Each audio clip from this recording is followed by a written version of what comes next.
What's up, everybody? Laser Beam of Truth here, and today I'm going to give you guys a little tour of where I live in mid-Michigan. And the purpose of this tour is to show you two things. I want to show you a couple of different designs for some of the hunting blinds that we use here. Deer hunting blinds, well, you can pretty much hunt anything out of them. If you're concealed in a blind, it makes it so much easier to go for whatever you're going after because you're indoors and they can't see you moving, whatever it is, whether it's turkeys or deer or even small game. We're going to look at that, and I'm also going to show you a really cool design for a target that actually is also a bullet stop. I'm going to show you that first. Let's go over here. The bullet stop design is something I just kind of came up with on my own. My uncle had a deck that he tore apart, and he had all this walmanized wood, and the wood basically it wasn't really good for much of anything except for repurposing it for something like this. What it is about 18 inches deep, okay, and basically I just took, as you can see here, it's got dirt inside there. It's covered with snow right now, but it's about 18 inches deep, and about I think I did it 33 inches or 34 inches wide, almost 3 feet wide, and then I just took a shovel and filled it up with sand. It doesn't have a bottom. And the cool thing about this is let me see if I can find some.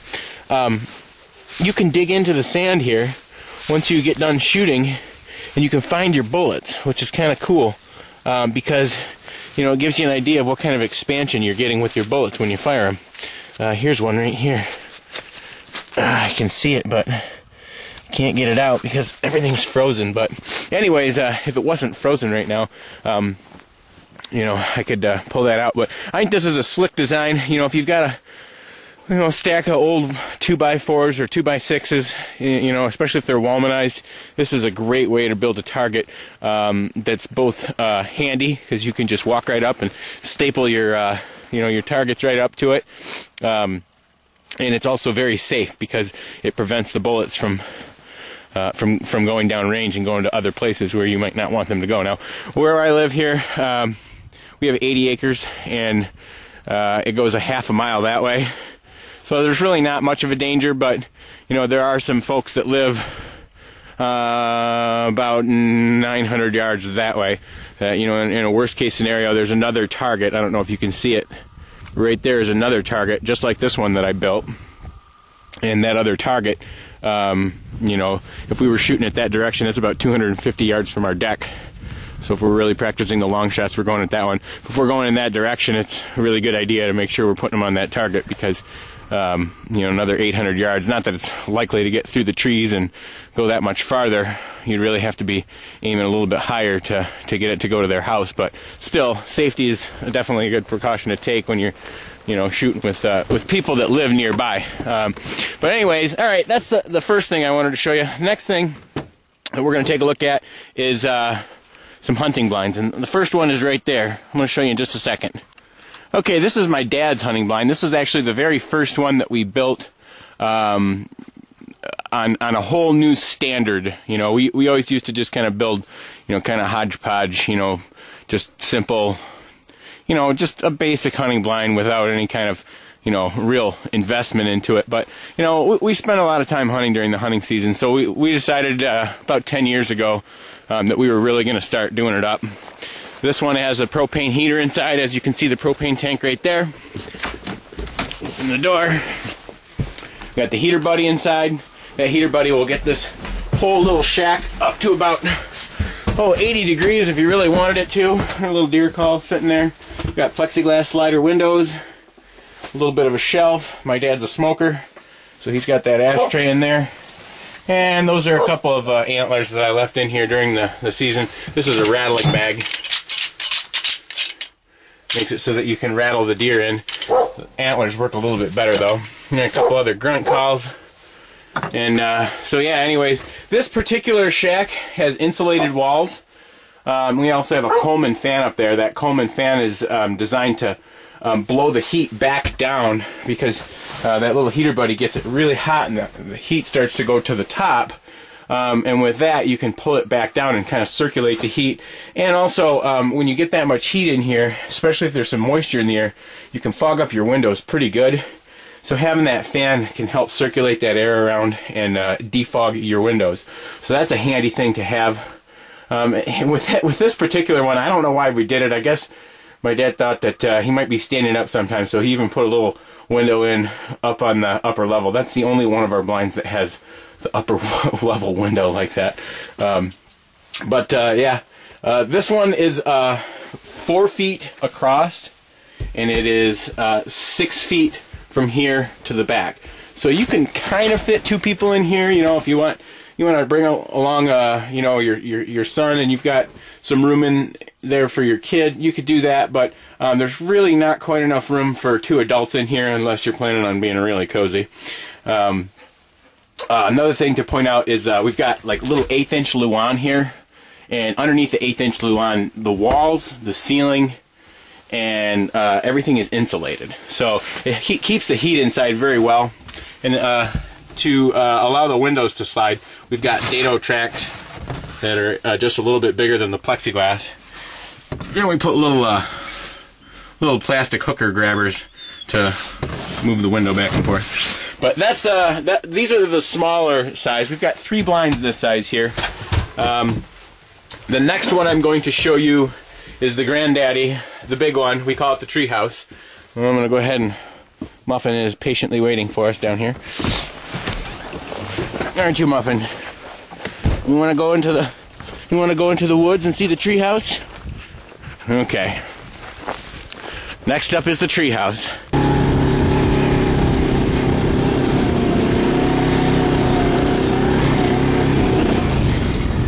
Okay, and here we are. We are at the Big Daddy. This is the treehouse. That's the fond name that we've given it. The treehouse, for obvious reasons, is named so because it's up in the trees. We built this thing one piece at a time and hoisted it up into the trees with a cable and pulley system. We drove the tractor away from the trees with a pulley way up in there.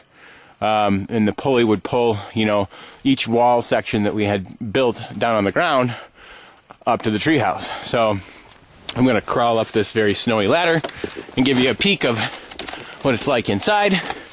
The treehouse is by far big enough for a couple of people to very easily and comfortably hang out. Well, there's a lot of snow up here. We've got a little deck area here, as you can see, and a little door. And Toby is getting into something down there. Toby, what are you doing? I think he's eating soybeans, actually, that we left out for the deer. That dog will eat just about anything. Anyways, inside here, we got a couple of more nice little chairs. Heater buddy. This was our original design to heat the place. We got this cheapo little stove thing. Boy, it didn't work though. You know, you put like one of those little Coleman cylinders on there, and the dang thing would barely get you warm enough in here. So this little heater buddy does a pretty good job. Like the rest of the blinds, we've got sliding plexiglass windows, insulated walls. This one's got an insulated ceiling as well, and another fan blower to keep the heat circulated. This particular one is you know, 8 by 8 by 8, so 16 square feet inside here. It's a pretty decent sized little blind. You can, again, very easily, comfortably hunt 2 people. Actually, this blind is so big that you almost need 2 people, because one person can only do so much looking out of this direction, and you know, you got to move around to go to the other direction, you know, to look out the other window. So it kind of helps to actually have 2 people hunting in this blind. Toby, what are you doing? Is that good? You like that? Oh, I must have something pretty tasty there. Alright, I'm going to shut this off so I can go down this snowy ladder and not kill myself.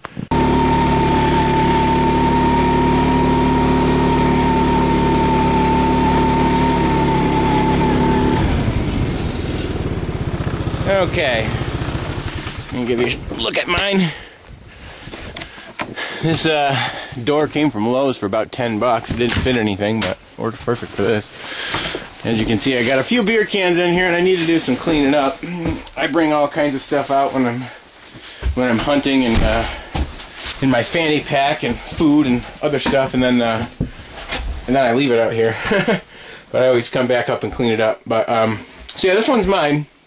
This one is 66 inches from this side to that side in width, and then it's 76 inches from this corner to this corner. So basically it's like, I don't know what that is, I think it's like 5.5 feet by 6.5 feet, something like that.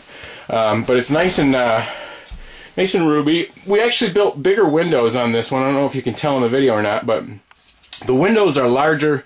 The reason we did that with this one was because the smaller design, the 4x6 designs that we were already building, were not big enough to shoot a bow out of unless you are a really small person. And most of the folks in my family are 6-footers or more. I'm 6'2" with pretty long arms, so it's really difficult for me to shoot a bow out of those smaller blinds. So we wanted to build this one in a way that I could stand up and point down to the ground and get a shot with a bow, or even be sitting down and you know, just be able to be far enough back from the wall that that your bow doesn't strike the wall when you release it. One thing that I also did with this, we had this old piece of, I don't know if you can see it, but it's got a really nice color to it. It's got a bunch of green. And basically what I did was I took my power sander and sanded it all down and varnished it all so it was nice and smooth, partly for looks, but the big reason I wanted it was so that I could slide this thing around. This is also 2x6, I think, and I took an old golf rag and glued it to the bottom so it would slide around here. And I'm not sure if you figured out what this is already, but what this is a gun rest. So I don't have a bipod on my gun, and I don't really want one, but it's nice to have a way to rest your gun when you're deer hunting on something that's a little bit higher than the surface that you're, you know, whatever you've got to aim from. You know, obviously shooting freehand is a little bit more difficult, so I'm kind of cheating here, but hey, accuracy is important. It's if you're gonna shoot a deer, in my opinion, it's not so much having a big gun to do it with. The most important thing is to put one accurate shot. It only takes one bullet, and as long as you put that bullet in a good spot, you're gonna get a nice, humane, quick kill for that deer. And you know, it's worked pretty well for me. This particular thing, though, I think it's just cool. It fits the stock on my gun just perfectly, and when I'm not hunting, you know, when there's no deer around, I can just flip it this way and set my gun in it, and it just sits there like it's on display. So it's nice. I get my heater kicked on, and I put my feet back here, and my gun just sits there right up on the rack. Or as you can see, I got this little notch out thing right there. Sometimes I just set my gun up there and I notch that out so that I could use it as a, you know, basically just a lean-to point. Make sure my gun doesn't fall over. But anyways, that's pretty much all I wanted to show you here today. Just give you a couple of ideas. If you got some hunting property and you're not exactly sure how you want to build a deer blind, these are absolutely the most comfortable blinds that I've ever hunted from.